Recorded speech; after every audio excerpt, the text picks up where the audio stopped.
Buenas tardes.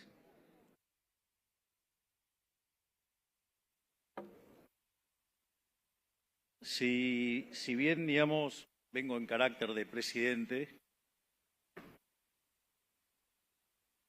dado lo intenso que está el debate sobre si hay atraso cambiario, no puedo dejar de ser economista. Así es que me parece relevante tener este debate porque desde mi punto de vista, sacando raras excepciones, desde mi punto de vista, lo que están diciendo la mayoría de los analistas está mal. Por ende, lo que voy a hacer es mostrar por qué lo que dicen está mal. Lo que pasa es que yo lo llamé el dilema de las salvedades, porque la verdad es que si no se hacen las salvedades, en rigor son unos chantas, pero si las hacen, ¿para qué hacen este análisis si está mal? Esto es bastante complicado y el tema es que unos cuantos han currado durante muchos años con estos análisis berretas y entonces ahora, digamos, necesitan justificar o, digamos, a raíz de todos los errores que cometieron en diciembre, enero, y como le erraron, en lugar de aceptar que le erraron, entonces quieren forzar la realidad para clavar sus culpas. Entonces lo que yo propongo es un debate más serio, un debate intelectualmente honesto, y plantear esto. Es decir, lo primero, y que me parece mucho más grave, es si yo voy a definir atraso, quiere decir que para definir atraso estoy comparando contra algo. Eso quiere decir que yo tengo que conocer el vector de precios de equilibrio de la economía. Eso significa que, dado que es una economía abierta, necesito conocer las preferencias de todos los agentes de la economía sobre todos los bienes de la economía, las dotaciones y la tecnología, pero no solo para la economía argentina, sino para el mundo también. Es decir, el pobre Hayek en este momento se estaría retorciendo en su tumba. No podría creer, digamos, el nivel de fatal arrogancia que tenemos en creer que podemos hacer esa cuenta. Es decir, a veces los modelos matemáticos son buenos para entender cómo funcionan las cosas, pero, digamos, de ahí a creérsela, de que venga y alguien me traiga ese vector de precios. Digamos, a ver si estamos hablando con alguien serio o estamos hablando con un chanta. Digamos, vendría bien que lean un poco a Hayek. Ahora, más allá de eso, de hecho, una de las cosas que decía Hayek, decía que una de las misiones fundamentales que tenían los economistas era contarle a la gente todas las cosas que no sabemos. Es decir, acá estamos pretendiendo crear cosas que no tenemos ni la más pálida idea. Porque si yo le pido a cada uno de ustedes que definan sus preferencias, les puedo asegurar que, los veo complicados, digamos, definiendo los axiomas y esas cosas. En ese sentido, ahora, me voy a meter con la metodología. Entonces, el tipo de cambio real, que es en el fondo, el tipo de cambio por el nivel de precio internacional sobre el precio local, con lo cual ustedes van mirando la DEVA, la inflación internacional y la local, y con eso ven si el tipo de cambio se aprecia o no.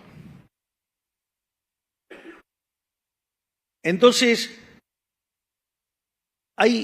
una de las cosas que hacen es tomar un tipo de, supongamos que lo quieren hacer más seriamente, entonces toman toda la serie, desde nació Argentina, si ustedes quieren, y hacen ese promedio. Y el primer punto es definir el intervalo de la serie. Una es, bueno, decir, ¿de dónde arrancó? Ok. Ahora, el problema es que cuando ustedes están trabajando con un promedio, la realidad es que si esa serie tiene mucha volatilidad, el promedio no sirve de nada. Y si hay algo que caracteriza a Argentina es que justamente tiene mucha volatilidad. Y no es lo mismo el tipo de cambio real en los momentos de las crisis, donde digamos, o sea, la moneda se deprecia muy fuertemente, o en los momentos donde hay confianza, donde se aprecia muy fuertemente. Y Argentina tiene todas esas características de volatilidad. Por lo tanto, tomar una medida promedio con ese nivel de volatilidad en la variable, no sé, digamos, implica un calificativo poco elegante. Ahora, otros, digamos, es más, en otros casos además cortan la serie. Entonces la pregunta es, ¿por qué la cortás a partir de este año y no a partir del otro? O algunos lo hacen de otra manera, directamente consideran, ¿sí?, que en algún momento el tipo de cambio real estaba en equilibrio y supongamos que, digamos, o sea, vino el uno, le dijo, es este, y entonces, digamos, lo tomaron.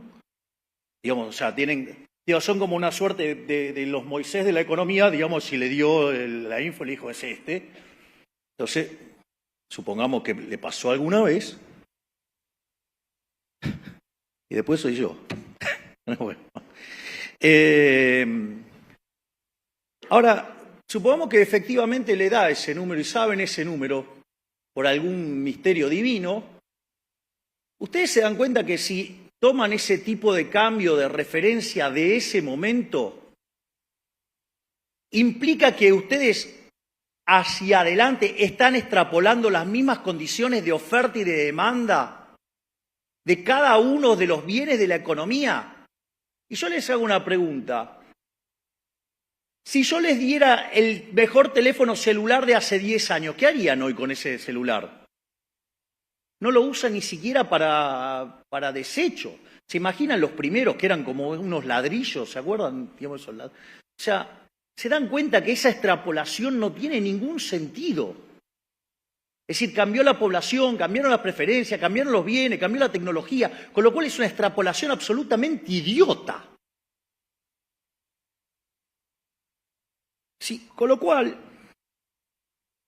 y además ustedes, de vuelta, y si lo quisieran hacer bien, necesitarían saber las preferencias, la tecnología, las dotaciones de los argentinos y del mundo, pero no solo ahora en términos estáticos, sino que además lo deberían conocer intertemporalmente, es decir, de acá hasta el fin de la historia de la humanidad.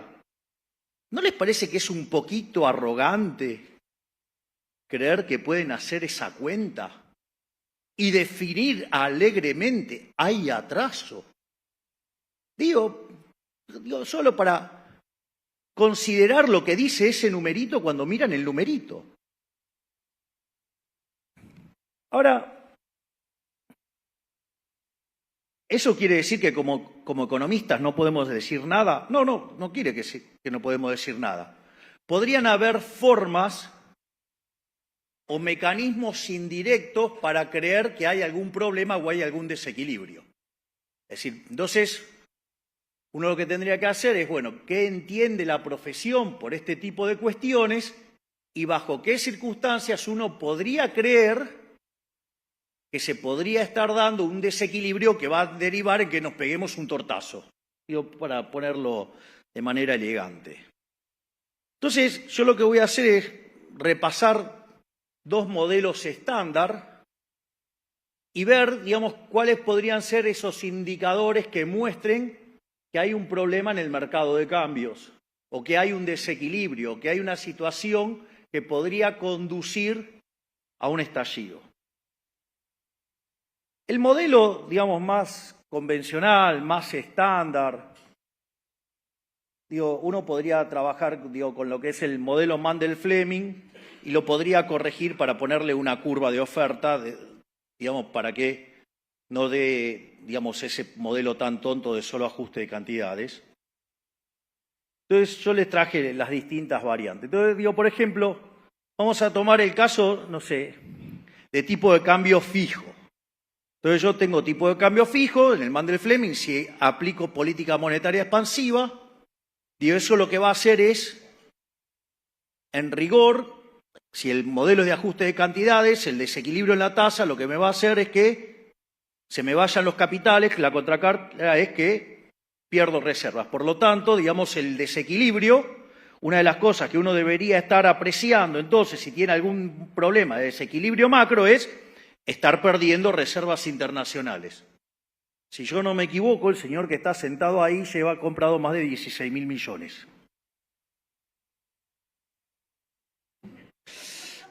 Parece que por ahí no va. Entonces, bueno, ahora vamos a suponer el caso de que ahora hacemos política monetaria activa, pero hay curva de oferta, digamos, vertical. Entonces, no solo que baja la tasa de interés y eso me genera salida de capitales, sino que además me hace subir los precios y en esa suba de los precios además se me aprecia el tipo de cambio, se me deteriora la balanza comercial, con lo cual no solo que tengo pérdida de reservas, sino que además tengo deterioro de la balanza comercial y de la cuenta corriente. Y con los precios en tendencia alcista. Digo, no está pasando porque, digamos, estamos acumulando reservas y los precios vienen en sendero decreciente. O sea, la tasa de inflación se viene cayendo y, digamos, ninguna de estas cosas se manifiestan en pérdidas de reservas. No solo eso, sino, digo, vean la deshonestidad intelectual de los que quieren que vaya mal porque le pifiaron. Si los pifiadores seriales, de vuelta. Miren, hay un analista político de Estados Unidos que cuando analizó la llegada al poder de nuestro espacio, seguramente muy influenciado por las cosas que se decían acá, como el dólar a 7.000, a 10.000, ¿no? Y todas esas cosas que decían, tenía una visión muy negativa. Y el hombre dice, miren, la verdad que me equivoqué. Y justamente no es alguien, digamos, un liberal libertario. Pero bueno, acá parece que, digamos, no es fácil reconocer, digamos, que se equivocaron. Y es más fácil, digamos, criticar hasta que se parezca, digamos, la cosa que predijeron. Digo, les pongo como ejemplo esos que hablaban, por ejemplo, de que la tasa de interés real tenía que ser positiva y las cantidades de cosas que le han dicho a Toto y a Santiago por eso, y que si le hubiéramos hecho caso, hoy la relación de pasivos remunerados sobre base monetaria estaría en 8 o 9 veces y hoy estaríamos hablando del carry trade, de la hiper y de todos los problemas y, digamos, de cómo tendríamos que estar arreglando esto, digamos, expropiando. Así estamos. Vayan y busquen los reportes de eso que hablaban de las tasas de interés real positivas. Entonces, ese escenario tampoco está ocurriendo. Y lo que decía el dato de inflación de ayer. Miren, nosotros, a diferencia de otros... Miren, lo voy a comparar con el plan de estabilización de la convertibilidad, que fue el más exitoso de la historia. Para ver el tamaño, digamos, del problema. La convertibilidad, digamos, llega después de 2 hiperinflaciones. No hace falta que les aclare que, digamos, tener 2 hiperinflaciones allana bastante la cuestión monetaria porque destruye los activos monetarios. Por lo tanto, digamos, la posibilidad de que caiga la demanda de dinero ya, digamos, o sea, de esos niveles se hace casi imposible. Lo cual no es menor a los efectos de estabilizar una economía. Pero no solo eso, hubo una expropiación, hubo un plan Bonex. Eso no es un tipo. Además, se ancló por la fuerza, fijando el tipo de cambio. ¿Sí? Y no solo eso, sino que además hubo una suerte de acuerdo de precios. Entonces, nosotros enfrentábamos una crisis que tenía el desequilibrio monetario de la previa del Rodrigazo, un balance quebrado como el del Banco Central de Alfonsín. Dicho sea de paso, hace poco, el Banco Central mostró el desastre que generó el kirchnerismo en su último mandato, patinándose 45.000 millones de dólares, dejando quebrado al Banco Central, donde hay una reconstitución del patrimonio de más de 25.000 millones de dólares. Un aplauso para el señor Santiago Bausili, por favor.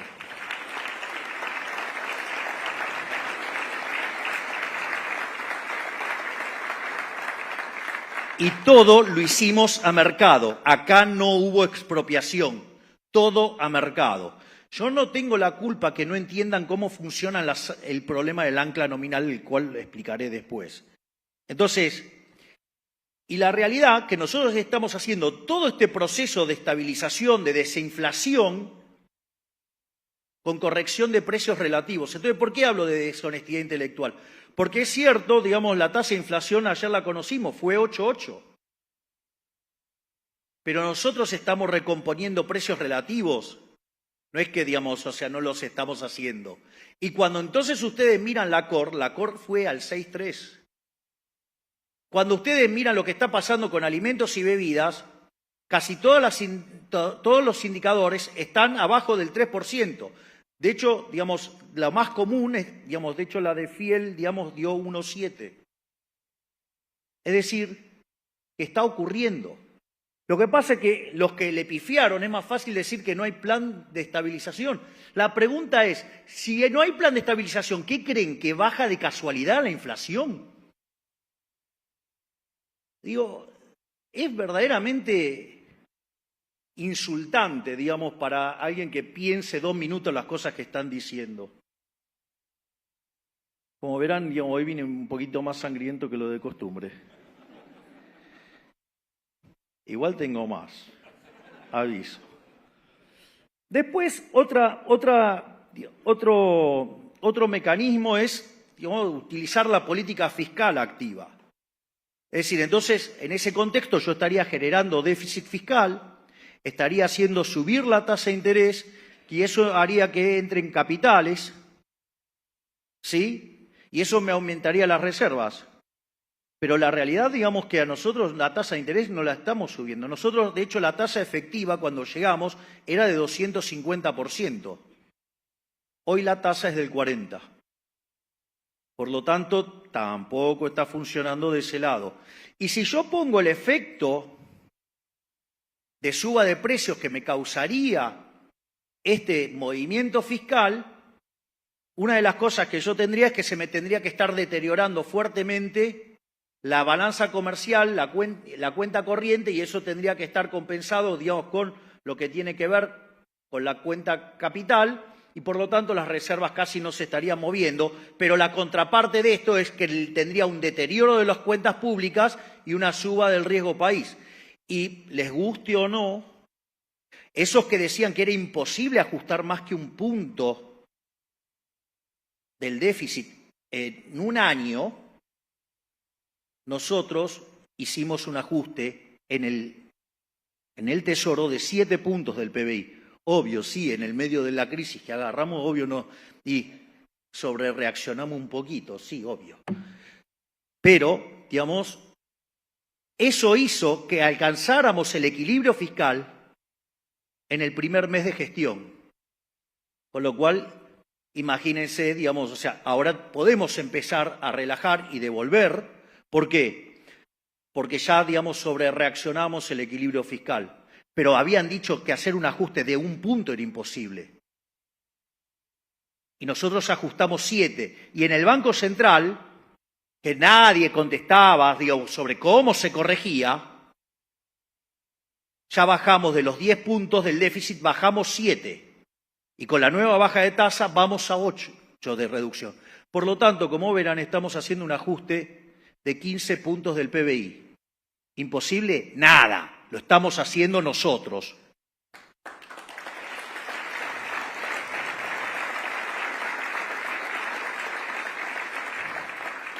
Por lo tanto, todas esas formas de endeudamiento, ahora no nos endeudamos.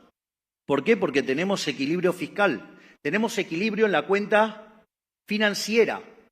Eso significa que la deuda no sube. Si la deuda no sube, eso significa entonces que la relación deuda-producto no es creciente. Consecuentemente somos solventes y eso, digamos, el mercado se dio cuenta. El riesgo país de 2.900 cayó a 1.200. Los bonos que costaban $18 cuando ganamos, ahora cuestan 60. ¡Bravo!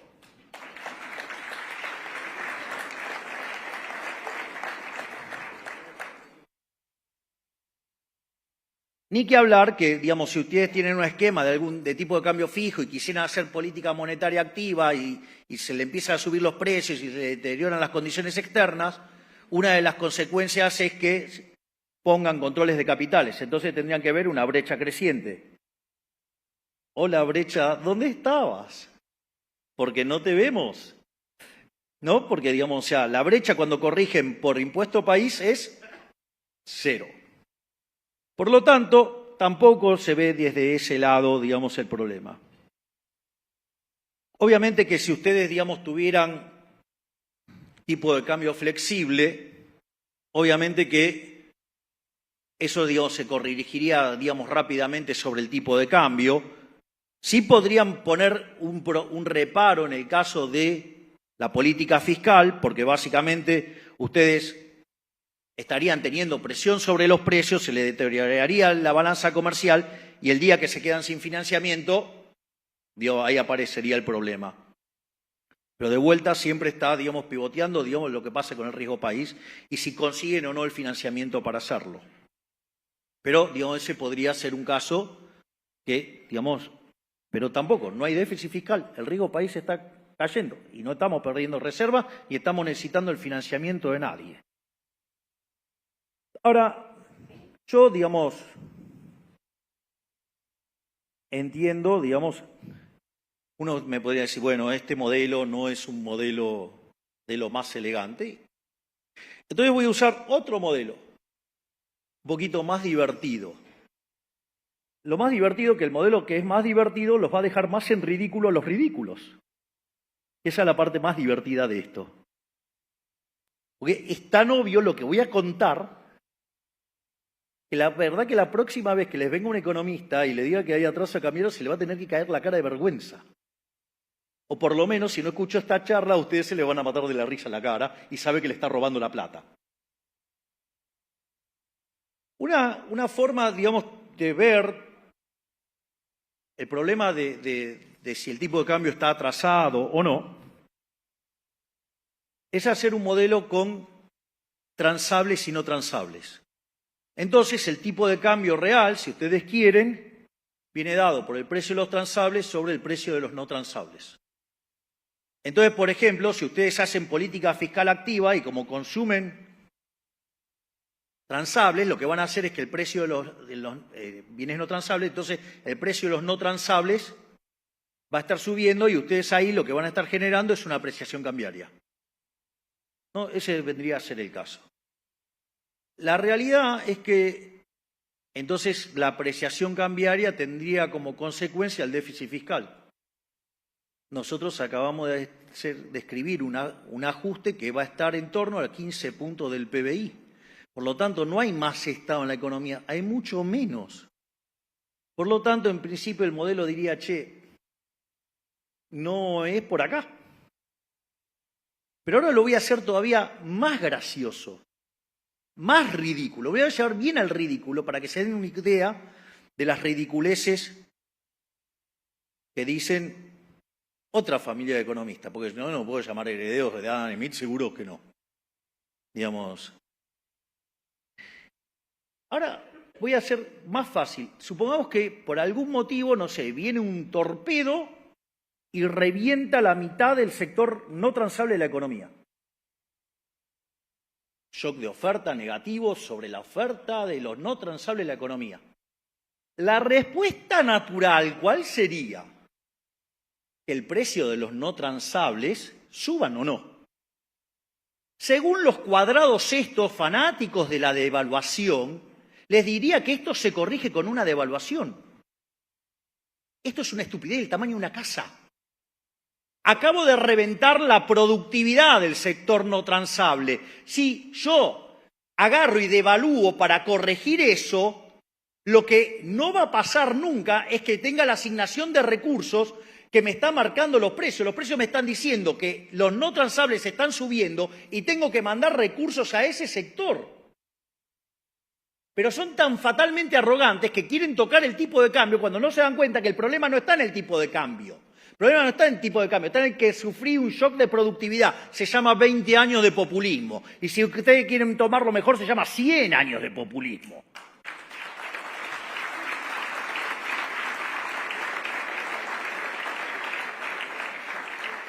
Y querer corregirlo devaluando, lo único que hace es aumentar la cantidad de pobres e indigentes y no resuelve el problema, porque con esa devaluación lo que yo estoy haciendo es abortar el proceso en el cual yo reasigno los recursos. Es decir, yo, digamos, cuando yo limpio todo el sistema, sí, va a estar cara Argentina en dólares, pero no se corrige devaluando, se corrige vía reformas estructurales en el sector no transable, digamos, vendría a ser la regla. Por lo tanto, es absolutamente ridículo. Entonces,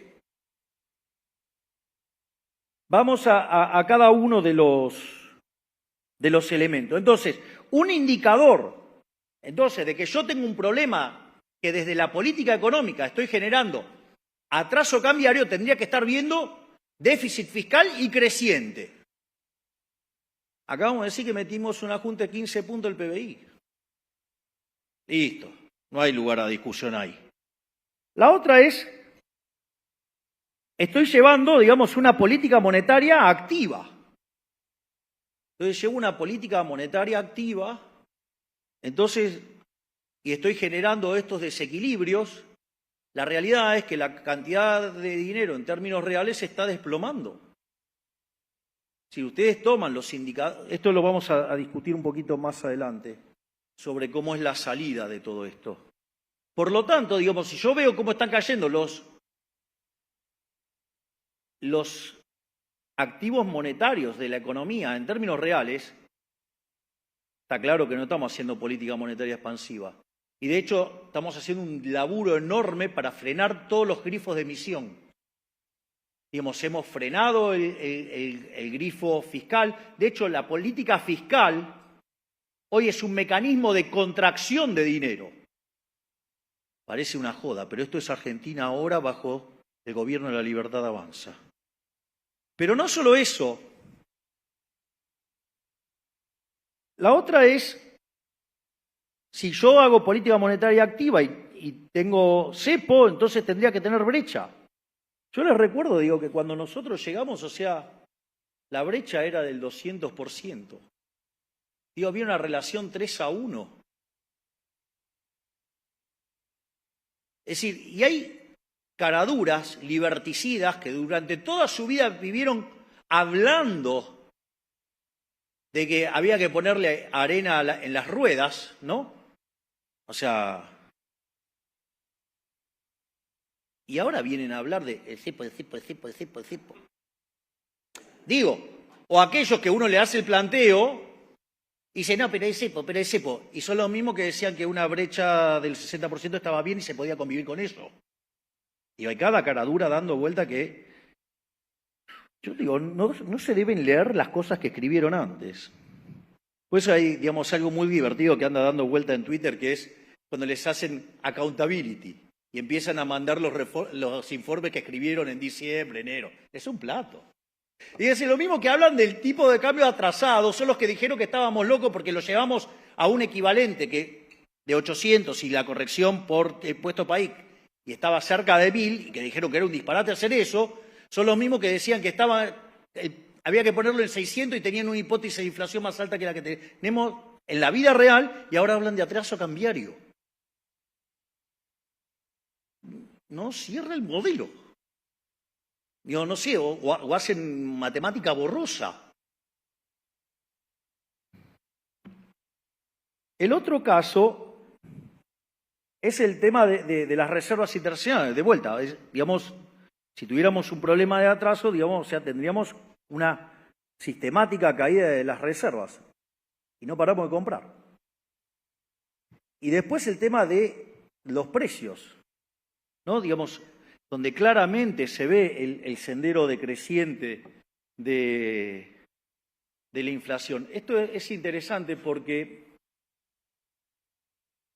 nosotros cuando llegamos, la primera semana de diciembre los precios corrían al 1 diario, que era el equivalente al 3.700% anual.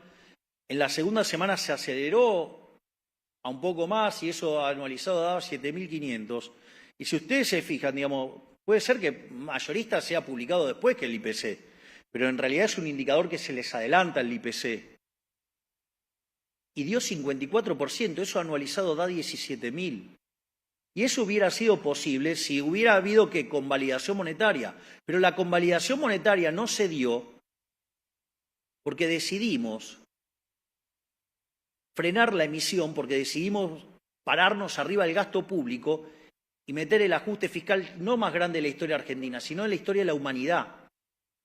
Es decir, cosa que lo reconocen en todo el mundo, menos acá, porque la calidad del ajuste no es óptima. Le voy a decir algo. No, porque tiene mucho de licuadora y poco de... y tiene tijerita.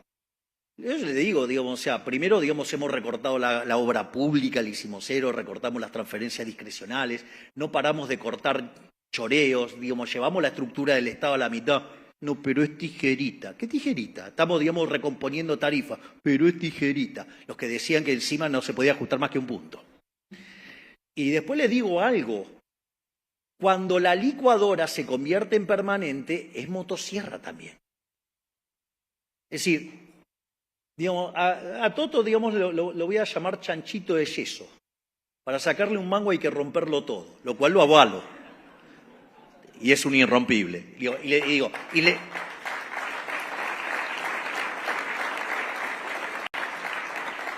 Y les voy a decir algo más. Si alguien lo quiere romper antes, me va a tener que romper a mí, porque yo no voy a entregar el resultado fiscal.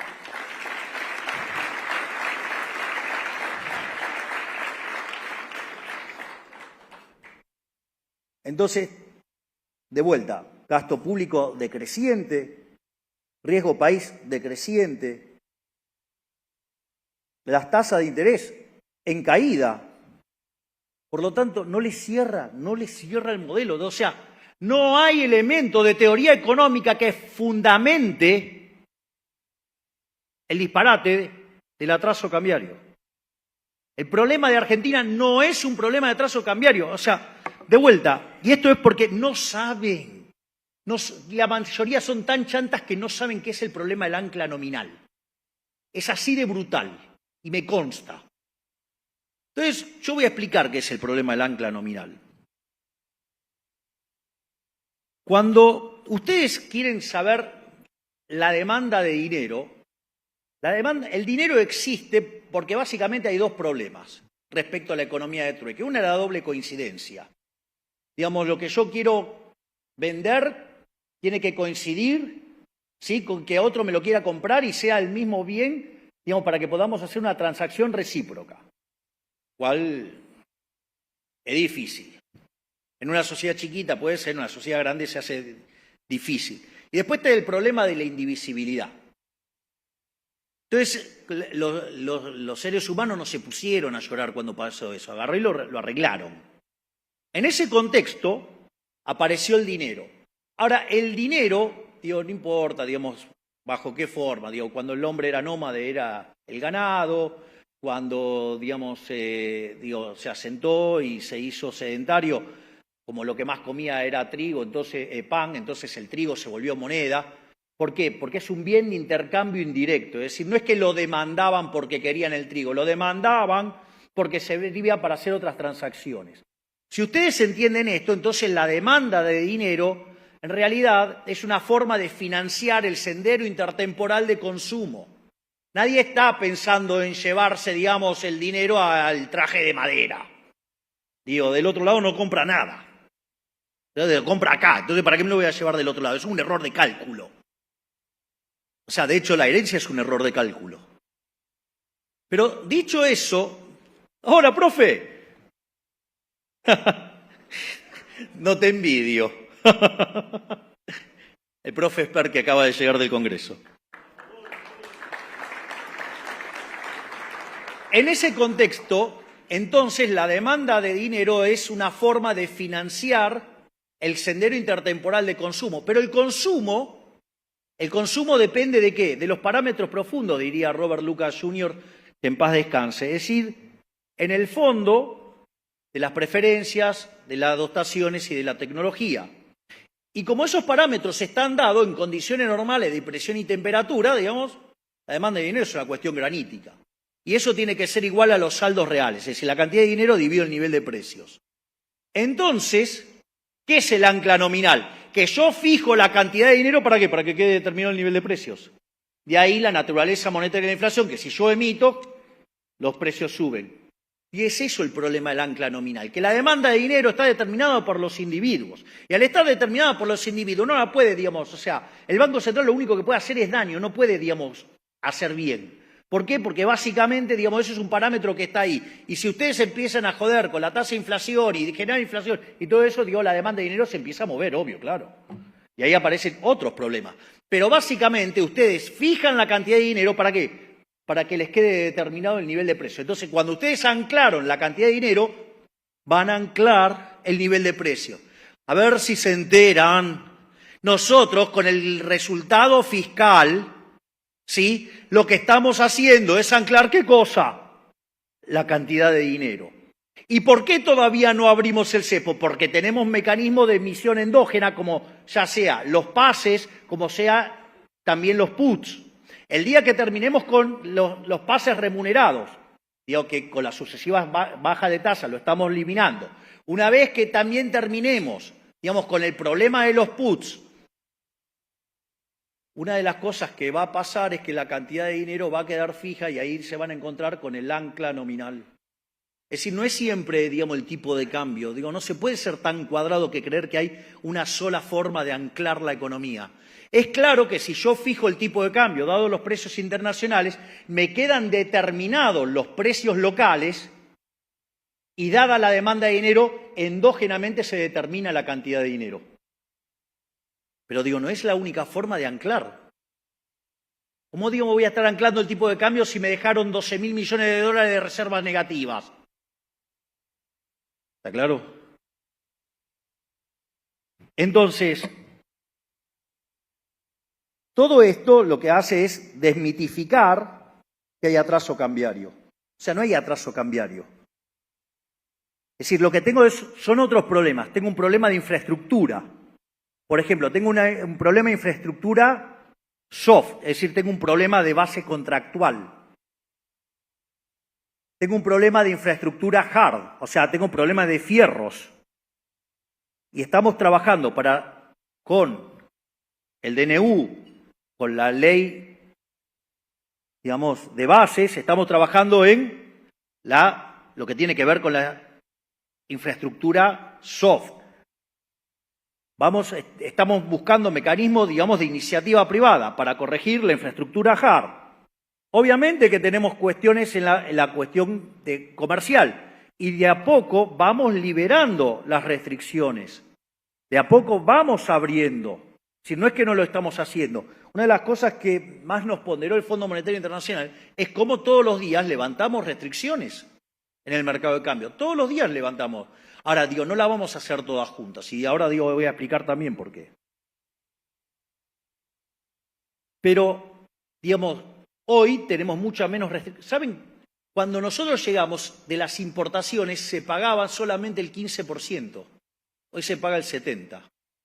Pequeña diferencia, no se la dice, ¿no? El cepo. Pero, entonces, de vuelta, nosotros terminando con el problema de los pases, cosa que está encaminada.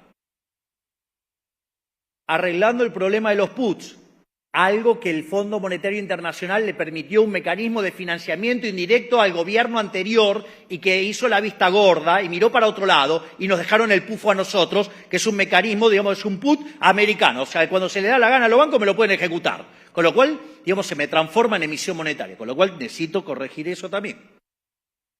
Y no solo eso, digamos, tenemos el problema de la deuda de los dividendos, donde el otro día, digamos, ya logramos limpiar 1.700 millones de dólares más. Es decir, lo que estamos haciendo, si ustedes fueran un administrador financiero, lo que estamos haciendo es calzar el flujo de fondos de divisas. ¿Por qué? Porque me generaron un problema de stocks en el gobierno anterior, que si ese problema de stock yo libero instantáneo y se me transforma en flujo, me hace saltar transitoriamente el tipo de cambio. Pero si me hace saltar transitoriamente el tipo de cambio y se me cae la demanda de dinero, me puedo ir a una hiper. ¿Cuán cerca estamos de abrir? La verdad es que estamos muy cerca de abrir. ¿Por qué? Básicamente porque, por un lado, cuando miramos la base monetaria históricamente, lo que va del siglo XXI tendría que estar en torno al 9% del PBI. La base pura es 2,5, con lo cual hay un montón para... Cuando tomamos los remunerados nos vamos a 8 o 5, o sea, con lo cual estamos en zona de poder abrir. Entonces, si nosotros resolvemos el problema de los pasivos remunerados, cosa que estamos haciendo bajando la tasa de interés, si nosotros resolvemos el problema de los puts, algo en lo que estamos trabajando activamente. El señor Riego se está pelando bastante con ese tema. Y por otra parte, estamos arreglando el problema de los dividendos. Si ustedes se fijan, estamos calzando los flujos de fondos de divisas y cuando terminamos de hacer eso, vamos a abrir el cepo. Es decir, está, digamos, en nuestros planes abrirlo lo más rápido posible. Pero ¿saben por qué tardamos? Porque lo hacemos a mercado, porque se determina por la voluntad de los individuos. O sea, no lo hacemos de prepo, no lo hacemos por la fuerza. Es decir, eso es una característica distintiva de este gobierno, que respeta a rajatabla los derechos de propiedad. Pero no solamente eso, no es el único problema que tenemos. También tenemos otro problema que es el tema de los impuestos. Entonces ustedes tienen impuestos nacionales, impuestos provinciales y impuestos municipales. Nosotros en el Pacto de Mayo lo que estamos proponiendo es que el sector público vaya a 25 puntos del PBI. Todo, el consolidado. Con lo cual,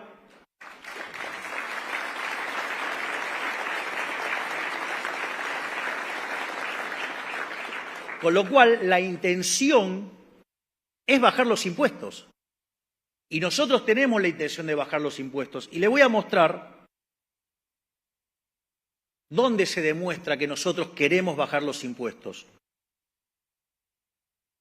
Primero, si lo miro a la Rothbard o a la Friedman, digo, cuando miro el tamaño del sector público, esa es la verdadera carga fiscal. Y con todo lo que hicimos de bajarlo, digamos, evidentemente, digamos, devolverle 15 puntos al sector privado, si en la transición cambiamos algún tipo de impuesto, es un tema de segundo orden, porque en el neto bajaron un montón. Pero dicho esto, vamos por los impuestos explícitos. Digamos, ¿cómo sería la dinámica? La dinámica sería primero eliminar el impuesto país, después las retenciones y después el impuesto a los débitos y créditos bancarios, por ejemplo. ¿Dónde ustedes pueden ver dónde está nuestra voluntad de querer bajar los impuestos? Que nunca los quisimos coparticipar. Porque si los coparticipamos no los bajamos nunca más. Entonces la mejor muestra de que los queremos bajar es que no los coparticipamos.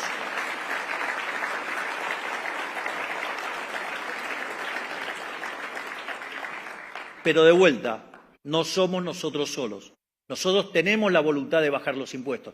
En la medida que la economía empiece a rebotar y empiece a crecer, los vamos a ir bajando. No tengan dudas, pero no somos solo nosotros, estamos en un país federal. Y eso también lo tienen que incorporar. Es decir, no me pueden pedir a mí que yo haga lo que tiene que hacer un municipio, ni menos tampoco una provincia. Entonces, a veces, piden cosas que no están dentro de la función. Entonces, la realidad es que una vez que nosotros hagamos todo esto, si ustedes se fijan, lo que va a ocurrir es que si terminamos de limpiar el tema de los pasivos remunerados, si terminamos con los puts y además terminamos de limpiar los dividendos, lo que va a pasar es que a partir de ahí nosotros frenamos todos los grifos de emisión monetaria. Es decir, no se emite por fisco porque tenemos superávit fiscal, no se emite por sector financiero porque no tenemos estos mecanismos de emisión endógena y no se va a emitir por sector externo, es decir, vamos a ir a un tipo de cambio flexible. Esto no es menor, porque el ancla en pesos, ¿cuál va a ser? Va a ser justamente la cantidad de dinero, la cual no se va a mover. Es más, nosotros vamos a mandar una ley de emisión cero para que cuando se emita dinero vaya preso el presidente del Banco Central, el directorio del Banco Central, el ministro de Economía, el presidente de la Nación y todos los diputados y senadores que aprueben una porquería de esas características. Y al mismo tiempo vamos a lanzar una competencia de moneda.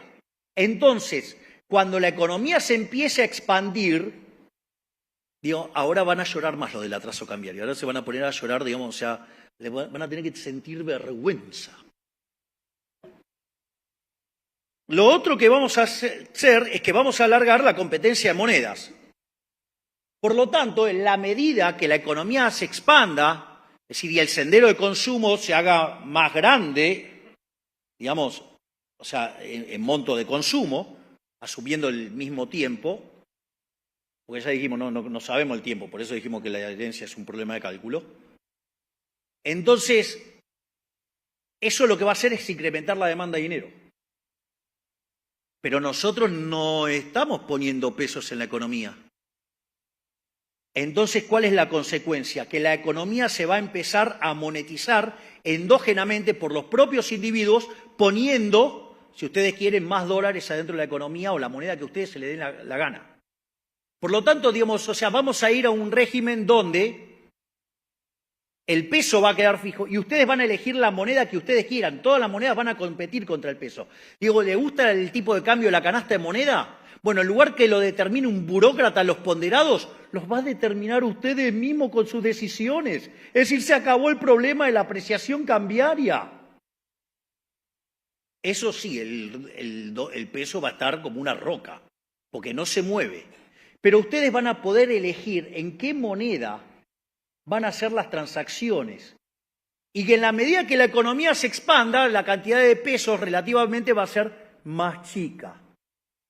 Y cuando ustedes se den cuenta, va a ser tan chica la cantidad de pesos, que puedo dolarizar o la economía o cualquier esquema monetario de eso y eliminar el Banco Central. Y se terminó la posibilidad de que cualquier político ladrón de este país los vuelva a robar con el impuesto de dinero.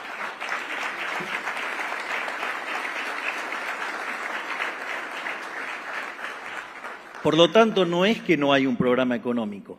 Si son miopes, no es mi culpa. Si son ignorantes, no es mi culpa. Porque de vuelta, esos que dicen, no, tiene que tener una matriz productiva proyectada. No soy Leontiev, no soy comunista, soy liberal. Creo que los artífices del futuro son ustedes. Por lo tanto, no le pidan peras al olmo. No voy a ser un intervencionista, voy a ser un liberal libertario y creo que ustedes son los creadores de riqueza. Muchísimas gracias.